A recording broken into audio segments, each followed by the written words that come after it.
भविष्य सुंदर कथा। एका गावात एक ज्योतिषी राहत असे। हुशार पण गरीब होता।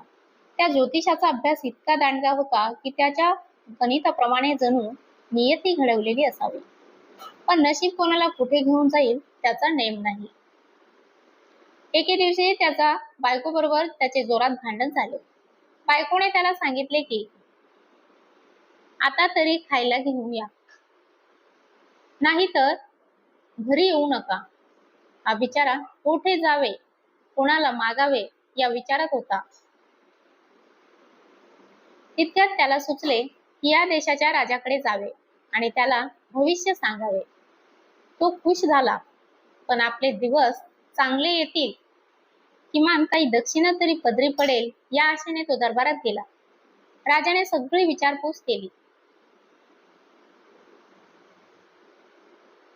आणि त्याला भविष्य सांगायला सांगितले। ज्योतिषाने गणित मांडले आणि त्याचा चेहरा एकदम पडला। राजा अचंबित झाला। आता हसतमुखाने भविष्याविषयी बोलणारा हा माणूस एकदम का उदास झाला।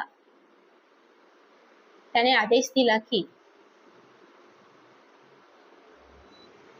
जे आहे ते खरे सांग। त्याने सांगितले की राजा, येत्या काही दिवसात तू मरणार आहेस। हे ऐकून राजाची बोबडी वळली आणि त्याने त्या ज्योतिषाला अंधाऱ्या कोठडीत टाकायला सांगितले।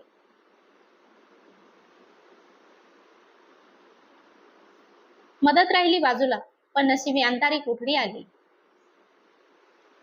याला काही दिवस उलटले आणि एका सरदाराला यात ज्योतिषाची काही चूक नाही हे जाणवले आणि तो त्याची मदत करायला गेला। सरदाराने सांगितले की तू राजाला आता असे भविष्य सांग की तो खुश होईल।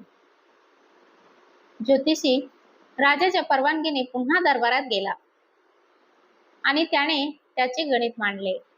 त्याने राजाला सांगितले की राजा, मला तुझा आणि तुझ्या राजाचा उज्ज्वल भविष्याचा काळ दिसत आहे। येणारा नवीन राजा खूप दयाळू, पराक्रमी आणि प्रजेचे हित साधणारा आहे आणि लवकरच तुझा मुलगा हा नवीन राजा होणार आहे। हे आपल्या मुलाचे कौतुक ऐकून राजा खुश झाला आणि त्याने त्या ज्योतिषाचा सन्मान करून त्याला भरपूर दक्षिणा दिली, पण प्रत्यक्षात आपला मृत्यू होणार हे त्याच्या लक्षात आले नाही। तात्पर्य असं की शब्दांचा वापर ज्याला चांगल्या पद्धतीने करता येतो तो निश्चित यशस्वी होतो। मित्रांनो, ही कथा कशी वाटली कमेंट करून नक्की सांगा। आपल्या चॅनलला लाईक शेअर सबस्क्राईब करायला विसरू नका।